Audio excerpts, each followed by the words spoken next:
আমার আজকের রেসিপিটা যাদের আলু খুবই পছন্দ তাদের জন্য। আসসালামু আলাইকুম ভিউয়ার্স, আশা করি সবাই খুব খুব ভালো আছেন। আমিও ভালো আছি। আজকে আপনাদের সাথে শেয়ার করব আলু দিয়ে মজাদার একটা রেসিপি। বিকালের নাস্তায় বা বাচ্চাদের এটা সহজেই তৈরি করে দিতে পারেন। আর এটা তৈরি করার জন্য প্রথমে আমি চুলায় একটা প্যান বসিয়ে দিয়েছি, মানে তাওয়ায় পরিমাণ মতো তেল দিয়ে 5টা শুকনো মরিচ এভাবে টেলে নিচ্ছি। একটু কালার করে এটা ভেজে নেব, খুব কড়া করে ভাজা যাবে না।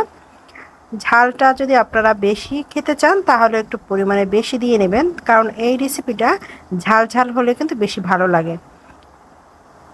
এখন এই মরিচগুলো আমি তেলে তুলে নিলাম, একটু কালার হয়ে গেছে পরে তুলে নিচ্ছি। আর এখানে এই তেলের ভিতরেই আমি একটা পেঁয়াজ পাতলা করে কুচি করে কেটে এটার ভিতরে দিয়ে ভেজে নিব।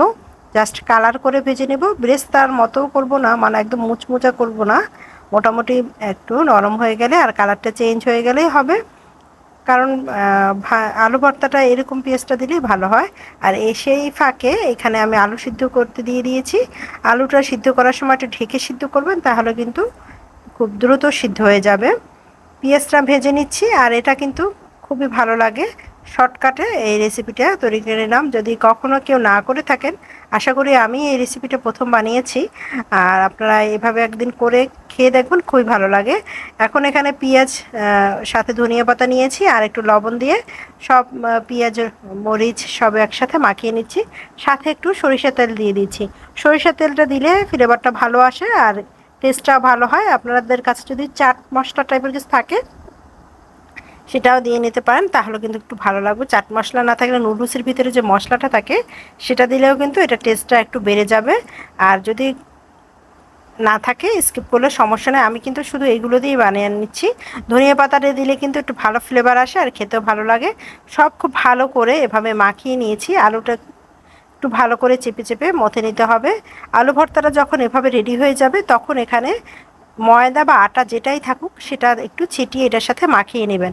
আমি প্রায় 3 টেবিল চামচের মতো ময়দাটা মাখিয়েছি, তাহলে একটু আঠালোটা ভালো হবে। আর এটা ভাজার সময় এটা কিন্তু ভেঙে যাবে না, এই জন্য কিন্তু আমি এই ময়দাটা মিশিয়ে নিয়েছি। তারপর এভাবে লম্বা করে এরকম করে বানিয়ে নেবেন। এটা কিন্তু খেতে সত্যিই খুবই ভালো লাগে। কখনো খেয়ে না থাকলে অবশ্যই বানিয়ে খেয়ে দেখবেন।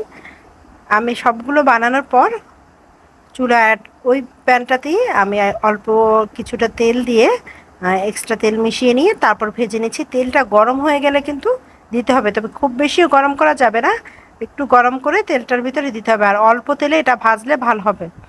ডুবো তেলেও ভাজতে পারেন, সমস্যা নাই, তবে আমি অল্প তেলের ভিতরে অল্প অল্প করে ভেজে নিচ্ছি, কারণ এটা কিন্তু ভাজার সময় খুব বেশি নাড়াচাড়া করা যাবে না। আর চুলার আঁচটা মিডিয়াম হিটে রেখে এটাকে ভাজতে হবে, হাই হিটে কিন্তু ভাজা যাবে না। এভাবে কালার করে মানে লাল লাল হয়ে গেলে এটাকে তুলে নিতে হবে। চারপাশটা এভাবে ঘুরিয়ে ফিরিয়ে ভাজতে হবে, একটু আলতো করে ভাজতে হবে যাতে করে ভেঙে না যায়।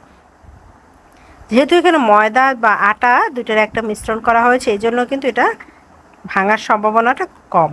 এখন এটা এক ব্যাচ হয়ে গেছে, সেটাকে উপরে একটু সাইড করে রেখে আরেকটা দিয়ে দিচ্ছি। এভাবে সাইড করে রাখার কারণ হচ্ছে তেলটা ঝরে যাবে, কারণ আলুতে কিন্তু তেল কম লাগে, কিন্তু আলুটার ভিতরে কিন্তু তেলটা যদি যায় তখন কিন্তু আর খেতে ভালো লাগে না। তাই ভাজার পরে এভাবে একটু পাশে রেখে তার তেলটাকে ঝরিয়ে নিয়ে এভাবে করে ভেজে নিলে তখন কিন্তু খেতে আর একটু ভালো লাগবে। আর গরম গরম যে কোনো সস বা যে কোনো কিছুর সাথে এটা খেতে পারেন, খুবই ভালো লেগেছে আমার কাছে খেতে। এজন্য আমি মাঝে মাঝে এগুলো বানাই। আর আলু দিয়ে বিভিন্ন ধরনের রেসিপি আমি তৈরি করি, যেহেতু আলুটা খেতে ভালো লাগে, এই কারণে বাচ্চা বড় সবারই অনেক পছন্দ। আশা করি ভিডিওটি ভালো লেগেছে। ভালো লাগলে লাইক কমেন্ট করবেন, সাথেই থাকবেন। আজকের মতো এই পর্যন্ত। ধন্যবাদ সবাই।